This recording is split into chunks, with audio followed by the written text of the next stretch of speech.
it's a problem that anybody that works for a salary has, which is I generate a cash and the currency is being devalued every year. The real question is, what's the rate at which it's devalued?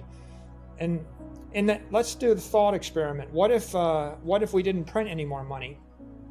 What if the inflation rate, the monetary inflation rate, not the CPI, but what if the money expansion rate was zero? In that case, the currency is also an asset, and it's a store of value and a medium of exchange at the same time. That's a complete Austrian economics, like deflationary economy, where we call it hard money or sound money. The closest thing to that would be the gold standard. If the government said you can exchange your money for gold at any time, and we'll keep gold equal to the amount of money, and we won't print any more money, well, that puts you on a hard money standard. In that case, you could just store your money in a bank and it would be more valuable in the future, not less valuable.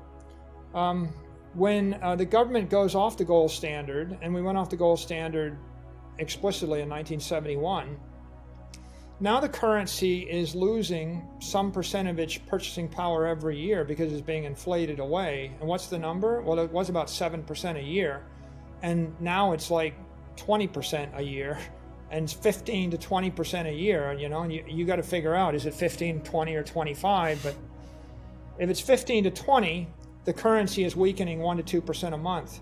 When it gets to be 40 to 50, it's collapsing. That's Argentina, or worse. So you've either got a country where the currency is weakening or a country where the currency is collapsing. When that happens, now you have a decomposition. The money is broken into two components. You have a currency component, which you use as a legal medium of exchange, like the dollar or the euro or the yen or the renminbi. And then you have an asset component, which you use as a store of value over the long term.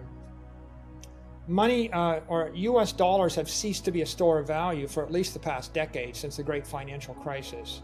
So what people did was they stampeded into ETFs and index funds, right? And to a certain extent, bonds, right? How do you store your value over the long term? Well, if I take money and I buy a mixture of stocks and bonds, that will store my value, because if the economy is healthy, the stocks go up by 10% a year. The S&P does.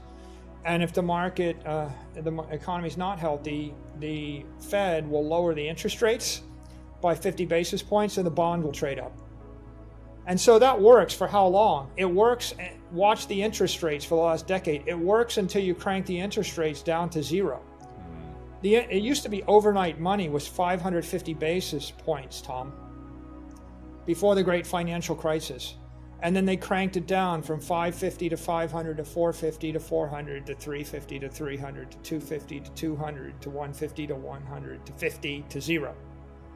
And now we have, the bankers say, I'm not even thinking about raising interest rates. So that breaks bonds as a store of value, unless you go negative interest rates. And stocks work, except for the fact that, what stocks worked in the past decade? Apple, Amazon, Facebook, Google, a big tech company that grows 20% a year top line. When Apple stopped growing 20% a year top line, they fixed it by taking on massive amounts of debt, buying their stock back, and leveraging up their EPS. So companies that grow faster than the rate of monetary inflation, faster than the 7%, they could hold value. A company growing 20% like Google, Facebook, or Amazon, they all hold value. In fact, they accrete value.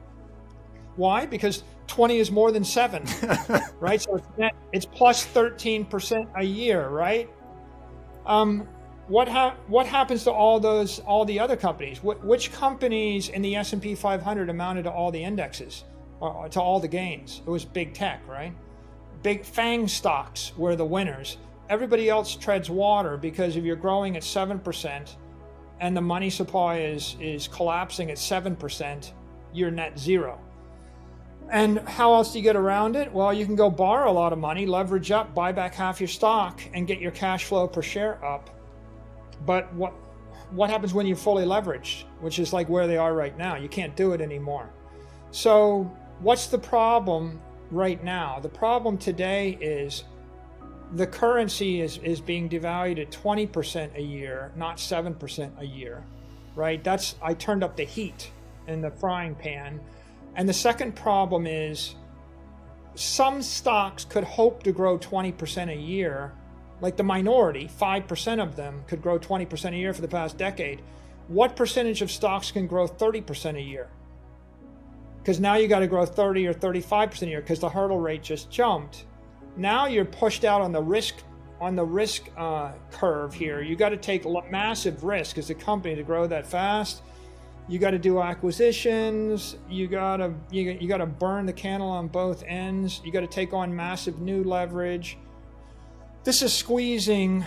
Value stocks don't work, right? I mean, it squeezes you out of the value stock trade because if the company is reliable and it's growing its cash flows 5% a year and the money supply is expanding at 20% a year, cash is trash.